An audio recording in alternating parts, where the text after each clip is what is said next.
it underwater? Why don't we do the right thing and invest in renewable energy? Why don't we do the right thing and invest in clean energy infrastructure?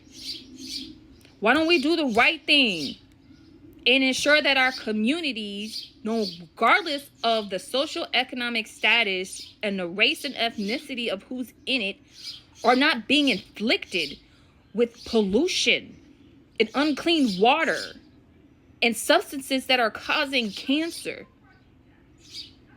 Environmental justice. We have a duty to guard Earth and protect her from those who seek to hurt her, to pollute her, to rip from her resources. Not only because it's beneficial for us to